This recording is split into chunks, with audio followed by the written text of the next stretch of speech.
Kasus HIV di Kota Banjarbaru mengalami peningkatan yang cukup signifikan dalam 1 bulan terakhir. Terdapat 18 kasus HIV baru tercatat KPA Banjarbaru, terbanyak lelaki seks lelaki. Kasus penyakit kelamin alias infeksi menular seksual seperti HIV di Kota Banjarbaru menjadi sorotan. Sebulan terakhir, kasus HIV di Banjarbaru bertambah sebanyak 18 orang pengidap baru. Angka ini menunjukkan adanya tren yang mengkhawatirkan, mengingat pentingnya upaya pencegahan dan penanganan yang lebih intensif. Dengan adanya penambahan ini, angka HIV sepanjang tahun 2024 tercatat di angka 82 kasus. Terbanyak pengidap HIV merupakan dari laki-laki seperti lelaki seks lelaki. Sekretaris Komisi Penanggulangan AIDS Kota Banjarbaru, Edi Sampana, mengatakan, dari bulan Oktober hingga November akhir, tercatat ada 18 kasus baru. Sehingga sampai saat ini, HIV di Banjarbaru ada 82 kasus yang terdata di KPA Banjarbaru. Kebanyakan kan pasien baru yang 82 tadi ya, kebanyakan laki-laki. Yang kedua, dari laki-laki itu siapa? Lelaki sekali laki ya. Nomor 2 sih bapak rumah tangga gitu ya. Nah, jadi memang yang paling banyak dalam tahun 2024 ini dari 82 itu laki-laki, di antara laki-laki itu kebanyakan lelaki sekali laki.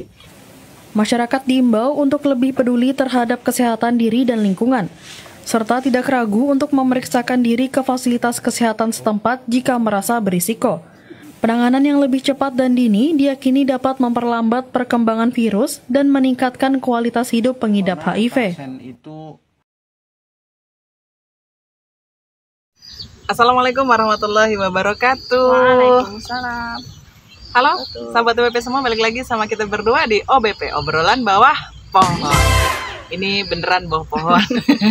Di belakangnya nggak ada. Ada di mana kita? Di Padang mana nih? Taman apa nih? Loncat-loncat catur.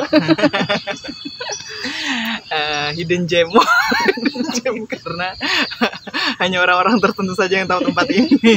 Masa sih? Apa kabar sahabat OBP semuanya? Semoga selalu dalam keadaan sehat. Dan terima kasih buat subscriber yang baru-baru. Apa ya? Banyak hal yang mau kita sampaikan, tapi yang pertama terima kasih. Dan terima kasih udah mau menyimak video ini. Entah ditonton sampai akhir, didengerin sampai akhir, atau udah depan aja udah cukup. Kelamaan nih. Iya, kelamaan ngobrolnya. Oh, ini edisi coklat. Coklat. Oh, aneh banget ya sama yang belakang hijau, coklat. Cosplay jadi apa kita? Pot kembang. Ya, sahabat, dari yang ini bulan Desember. Kita ngambil videonya di bulan Desember. Nanti kalau tayangnya di bulan Januari nggak tahu. Insya Allah. Ini peneng kepala editor.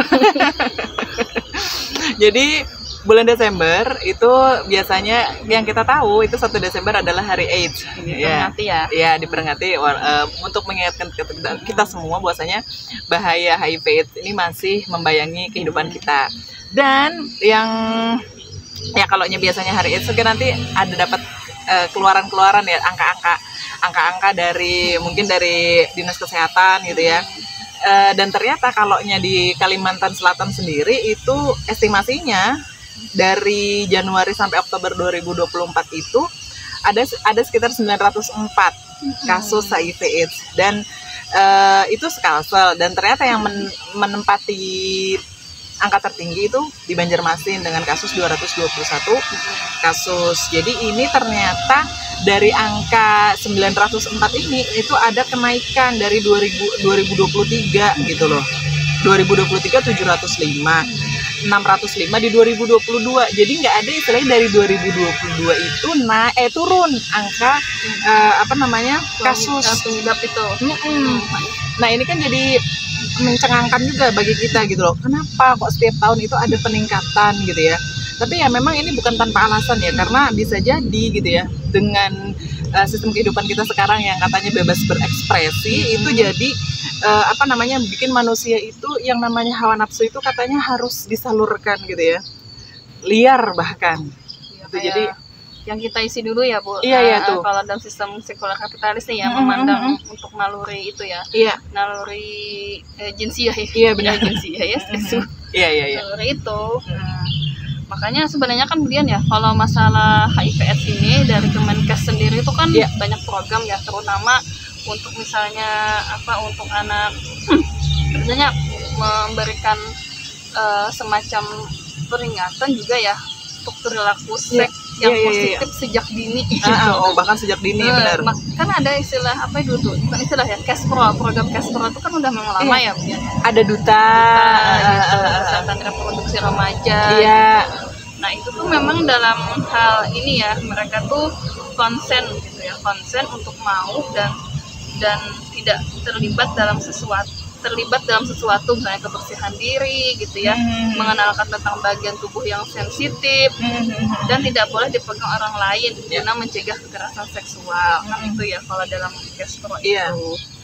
Dan ternyata ini bukan program yang baru ya Bu ya? Bukan gitu. Dan benar banget. Di zaman dulu saya sekolah juga ikut kesehatan reproduksi remaja gitu. Nah, dalam hal itu salah satunya ini ya, agar misalnya paham gitu, tidak melakukan hal-hal yang di luar istilahnya tuh normal, kemudian dan menghindari gitu terjadinya penyakit itu. Iya. Penderita ya, bukan penyakit ya nih. Iya.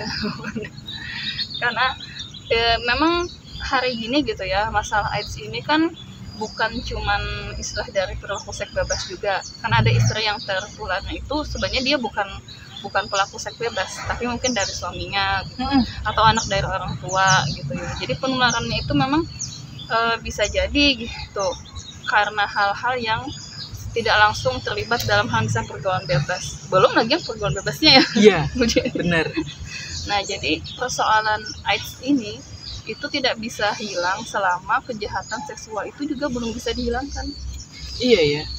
Kayak bener banget. Pernah ada karena faktanya gini Bu, nggak tahu si istri nggak tahu kalau dia kena. Nah kemudian ketika seorang wanita gitu ya melahirkan, baru kedeteksi ada apa, kemudian dicek ternyata positif. Kemudian pas dicek lagi anaknya, bayinya positif. Si ibu tadi ya positif juga. Ternyata suaminya yang sekarang, yang tadi itu suaminya juga positif. Nah, ini bisa jadi si istri tidak tahu karena ini adalah pernikahan yang kedua. Oh iya. Nah, ada kemungkinan bisa jadi karena tadi tertular dari suami yang pertama. Iya. Dan anaknya ada satu lagi. Yang kakak ditinggal di Jawa. Jadi kalau sekarang katanya beliaunya itu tinggal di Jawa, dan apa yang dilakukan? Minum obat Bu. Jadi memang seumur hidup. Jadi obatnya hari ini HIV belum ada obatnya. Tapi ya tadi dengan meminum obat seumur hidup pertahankan aja ya. Dari sisi mungkin ya menahan gitu. Iya benar banget. Nah itu dari satu sisi yang bisa jadi tadi ada yang tidak tahu gitu ya, atau ada yang tidak memeriksakan diri, ada juga gitu. Karena iya. Kalau ini mohon maaf, kalau kan beberapa ada nih sekarang mungkin bisa jadi dulu pernah dengar kalau di Kalimantan Selatan dulu kalau yang terkenal kan kalau Surabaya kan Gang Doli. Kalau kita di sini apa namanya dulu di Banjarbaru ya. Nah itu kan lokalisasi itu ditutup. Nah kalau dulu katanya dengan untuk mengecek keterlibatan adanya kasus HIV ini, para dinas kesehatan itu ke sana untuk ngecek mereka-mereka yang melakukan kesibukan berkecimpung di bidang itu ya. Itu tadi. Nah akhirnya dapat. Nah sekarang yang bingungnya adalah ketika itu sudah dibubarkan dan ternyata mereka membentuk kelompok-kelompok kecil, dan ternyata itu mereka masih ada gitu. Dan akhirnya bingung untuk gimana pengecekannya. Saya bingung, angka 900 itu udah kecek semua belum ya? Tapi kan kemudian dengan misalnya tadi kan ditutup loh. Nanti ada yang bilang tuh kan makanya nggak usah ditutup jadi supaya nggak kocak-kacir. Ada yang bilang gitu. Ya kan salah juga maksudnya itu. Harusnya kan benar-benar nggak ada memberi ruang gitu ya setelah misalnya lokalisasi itu ditutup gitu. Karena memang kan walaupun ada lokalisasi misalnya ya tetap aja juga kemana-mana gitu. Yang intinya adalah jangan ada pergaulan bebas ya, atau perjinahan itu jangan ada gitu, dilegalkan lagi bahasanya. Legal karena ditempatkan di lokalisasi tadi. Ngeri banget ya maksudnya bahasa yang kalau sudah ngomong-ngomong masalah AIDS itu kan pasti berhubungan dengan hal itu ya. Misalnya kan solusi pemerintah loh, misalnya setia dengan pasanganmu, terus berhubungan yang sehat dengan misalnya dikasih kondom. Kan dulu kita pernah bahas ya Bu Dian, yang tentang perilaku seksual remaja meningkat lalu di kontrasepsi remaja gitu kan. Nah, sementara lah ada tuh oleh para beliau itu dokter spesialis kelamin gitu ya. Nah, beliau itu bilang kondom alat kontrasepsi itu nggak bisa mencegah virus HIV ini, virus penyakit kelamin lah kan, bukan cuma HIV ya, ada sifilis dan lainnya itu. Karena kata beliau kalau yang istilah pori-porinya dari yang alat kontrasepsi itu untuk menangkap ikan kakap gitu ya, menangkap ikan kakap berarti kan besar tuh pori-porinya. Nah itu kalau misalnya sperma itu bisa gitu ketangkap misalnya, tapi untuk virus, nah yang tadi sebenarnya itu istilahnya lubangnya untuk menangkap ikan kakap, tapi virusnya itu sebesar ikan teri. Ya lolos kan. Jadi nggak akan aman kalau melakukan perbuatan tadi di luar dari yang dihalalkan dalam Islam. Sekalipun tadi ya, sekalipun dia dengan alibinya ada alat pengaman gitu. Wow. Ya jadi dengan adanya kayak gini kan kita akhirnya mikir Bu ya, lah berarti apakah memang mungkin kalau misalnya oh ya udah ada deteksi dini gitu ya, ada ini kemudian ada kasih obat, itu kan ke efeknya sebenarnya akar masalahnya kan ada ya. Akar masalahnya ada, kenapa kok sampai yang tadi yang begini-begini tuh sampai ada, itu kan berarti ada akar masalahnya belum selesai gitu kan. Karena istilahnya tadi kan dari sisi sistem sekarang gitu ya, yang memang menjadikan tadi hak asasi manusia gitu.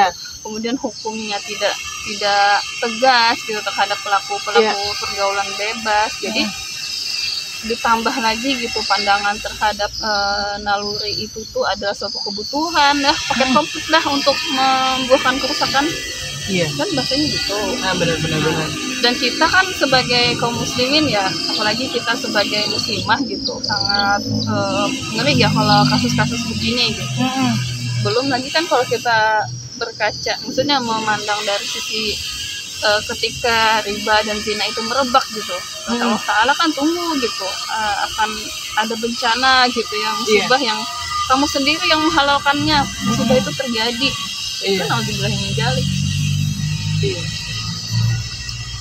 Wah, gak kebayang mau seperti apa hancurnya. Dan itu yang bagian ya, kalau di Indonesia kan bagi penderita HIV itu apa istilahnya yang Oda. Nah itu kan biarkan aja gitu ya, tetap bergaul, berinteraksi. Kalau di dalam Islam berarti nah dalam Islam itu ada beberapa maksudnya tuh langkah gitu ya, dalam hal solusi tuntas masalah HIV/AIDS ini. Jadi ya Islam selalu punya solusi ya. Nah pertama itu yang paling penting memang pendidikan Islam yang diterapkan gitu.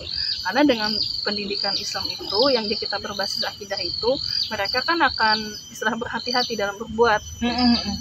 Nah, berbuat sehingga tidak terjerumus pada kehidupan yang hedonis, tapi terikat dengan hukum syara. Oh ini haram gitu. Sudah ditekankan gitu ya. Dalam hal pendidikan gitu. Pendidikan loh. Pendidikan ya. Iya, jadi ingat video kita tentang strategi pendidikan di dalam Islam, itu belum kita lanjut ya sahabat.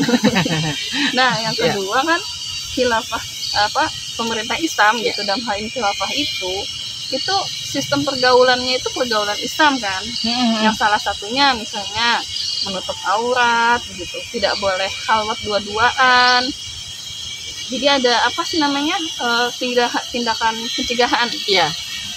Lalu kita sudah bahas juga kan ini laki-laki dan perempuan itu terpisah gitu. Hingga haramnya aktivitas yang semua itu mendekati zina itu ditutup gitu. Kan Allah Ta'ala firman-Nya ya, janganlah kamu mendekati zina. Mendekati aja nggak boleh. Jadi hal-hal yang mendekati ke perkara itu Islam sudah punya aturannya. Nah, beda banget ya terbalik tuh dengan sistem sekarang. Itu malah difasilitasi untuk malah perbuatan yang awas tadi yang keji itu. Hawa nafsunya katanya pandangan tentang hawa nafsu harus disalurkan itu loh. Nah itu pandangan sekuler kapitalis yang pernah juga kita bahas di tentang pergaulan. Iya benar, pernah. Jadi inget bahasannya. Kemudian yang keempat juga, nah ini paling ini, negara itu dalam Islam itu memberikan proteksi dan rehabilitasi. Kalau proteksi berarti untuk para yang Oda tadi itu diproteksi di ditempatkan gitu ya, tidak bercampur dengan manusia yang lain gitu ya maksudnya. Oke. Rehabilitasi juga kan bagi yang sudah diperbaikan. Ada benar banget. Yang keempat itu ini mengatur media gitu ya. Dan menerapkan sistem informasi yang bebas dari pornografi dan pornografi. Nah, ini Panglah basis masuknya. Iya. Nah, itu. Udah nggak bisa gitu ya. Maksudnya anak-anak tuh mudah banget mengakses karena kan banyak loh kemudian terjadi itu pelecehan seksual, pemerkosaan dan tindakan lainnya yang asusila itu bermuaranya dari kecanduan nonton film pornografi. Nah itu. Jadi segala macam yang terkait dengan pornografi itu bebas ada di sosial media dan itu diakses oleh semua dari kalangan yang kecil sampai kalangan yang dewasa. Nah itu dia tuh, kadang manage medianya aja kalau nggak dibantu oleh pemerintah yang bisa untuk memban situs-situs porno, menyaring, bahkan menghilangkan itu tapi sulit. Kita dulu kan ngomongnya Dan ya, ini kayak pornografi aksi itu bisa atau bukan bisa nggak bisa, mau atau nggak mau? Iya betul, mau atau tidak mau. Sepertinya tidak mau. Cuannya gede Bu soalnya, denger kalau dari begitu tuh gede. Nah maka dari itu sayang. Jadi sahabat ABB tuh sadar nggak sih gitu, kita itu nggak mau gitu diselesaikan masalah ini, bukannya nggak bisa, nggak mau. Orang yang masuk aja bisa, berarti kan kalau ditutup bisa. Nah itu dia. Itu kan yang IT kan banyak ahli IT ya kan. Karena terkait sama yang di belakang-belakang usaha-usaha di balik itu besar. Nah, itu dia. Tidak diterapkan ya. Iya. Berarti kalau dari secara skala individu berarti sekarang dengan untuk kita memanage supaya kita menekan dari angka pergaulan bebasnya tadi, berarti masing-masing individu dari kita mencoba untuk mengenal Islam lebih dekat gitu, kemudian berpegang teguh pada Islam karena dengan gempuran hari ini yang semakin masif dan juga tidak dijaganya kita sebagai rakyat gitu ya, maka hari ini pertolongan pertama, ayo sama-sama kita menguatkan individu kita, kemudian kita mengkaji Islam supaya terhindar dari hal-hal atau niat-niat yang tadi kepingin ada apa, kepingin ngikutin apa, hal-hal yang buruk yang ada di sekeliling kita gitu. Kemudian yang berikutnya berarti ada kontrol masyarakat juga. Nah nanti kalau negara itu tadi yang disampaikan oleh Bu Masriati, lapis-lapisnya itu yang mesti harus diperhatikan oleh kita semuanya. Jangan bilang kalau kita secara individu kita nggak bisa melakukan apa-apa, bisa. Tapi kalau untuk masalah tentang menangani, nah itu berarti terkaitan sama lapis-lapis berikutnya di masyarakat dan juga negara. Oke. Ngomongin HIV/AIDS, kok ngomonginnya ke pergaulan, memang terkait. Itu kaitannya sistem ekonomi juga loh. Bener. Makanya dalam Islam tuh sistem ekonomi juga ada solusinya untuk hal ini gitu. Karena kan orang kadang melakukan hal itu kan karena memang kebutuhan gitu. Terjebak. Iya. Kan kalau dalam Islam ya itu kesejahteraan itu sangat diperhatikan ya. Makanya banyak banget bahasa yang masuk tadi kayak apa kepemilikan yang umumnya itu gunanya untuk rakyat. Jadi semakin banyak konten-konten yang mau disajikan ke sahabat Islam ABP. Itu ya Allah, ibaratnya Allah tuh menurunkan Islam ini ya saking besarnya. Kalau kan ada tuh lah yang di hadis tuh ibarat apa sih perbedaan antara dunia dan akhirat. Kalau akhirat itu kayak lautan, dunia tuh kayak sekitaan air kan tinggal jatuh titik dikit banget. Iya. Gitu saking luasnya Islam sebenarnya mengatur juga seperti itu gitu. Nah, kehidupan akhirat kayak gitu. Tinggal pertanyaannya umat muslimnya mau nggak belajar Islam? Mau nggak, sadar nggak sih gitu ya. Oke. Mudah-mudahan ke-trigger semua untuk belajar Islam lewat video-video kita. Amin. Mudah-mudahan sedikitnya ada manfaatnya buat sahabat UP semuanya. Kami berdua undur diri dulu. Saya Dian Jarwati. Terima kasih sudah menonton. Assalamualaikum warahmatullahi wabarakatuh. Waalaikumsalam.